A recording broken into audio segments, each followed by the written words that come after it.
beralih ke informasi lain, pemirsa, Bank Indonesia masih mewaspadai langkah kebijakan moneter yang akan dikeluarkan Bank Sentral Amerika Serikat, The Fed, khususnya kenaikan suku bunga. Dengan kondisi perekonomian Amerika Serikat yang tidak menentu, keputusan The Fed pun masih sulit diprediksi.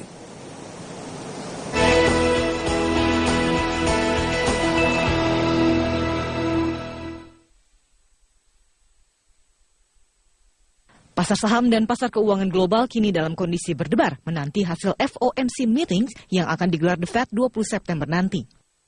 Meski masih dibayangi ketidakpastian, namun Gubernur The Fed Janet Yellen sempat memberikan sinyal pihaknya akan kembali menaikkan suku bunga didukung data perekonomian AS yang membaik.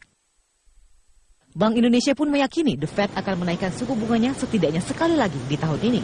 Gubernur Bank Indonesia Agus Martowardoyo menyatakan dampak kenaikan suku bunga Amerika bisa berpengaruh pada perekonomian dalam negeri, khususnya memicu penarikan dana asing dari Indonesia.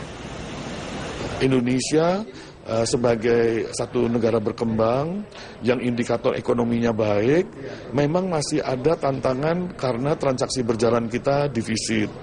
Dan kalau seandainya transaksi berjalan defisit, artinya ketergantungan kita pada ekonomi dunia dengan adanya dana masuk ke Indonesia dalam bentuk foreign direct investment atau portfolio investment itu masih tinggi. Jadi yang saya lihat adalah Fed Fund Rate kemungkinan akan naik satu kali, dan pada saat periode itu mau dilakukan akan ada cukup tekanan, dan untuk itu Indonesia akan terus waspada. Di sisi lain, ekonom Indef Bima Yudhistira yakin perekonomian Indonesia tak akan goyah meski The Fed menaikkan suku bunganya. Menurutnya, kini perekonomian Indonesia tengah membaik, terlebih dengan adanya kebijakan tax amnesty yang mendorong aliran dana masuk ke Indonesia. Di tahun 2016 ini misalkan kita lihat fundamental perekonomian kita sedikit lebih baik. Walaupun memang harga komoditas gitu ya masih belum pulih 100%, tetapi ada beberapa industri, misalkan industri manufaktur gitu ya. Ini yang kemudian coba untuk kembali bergeliat lagi.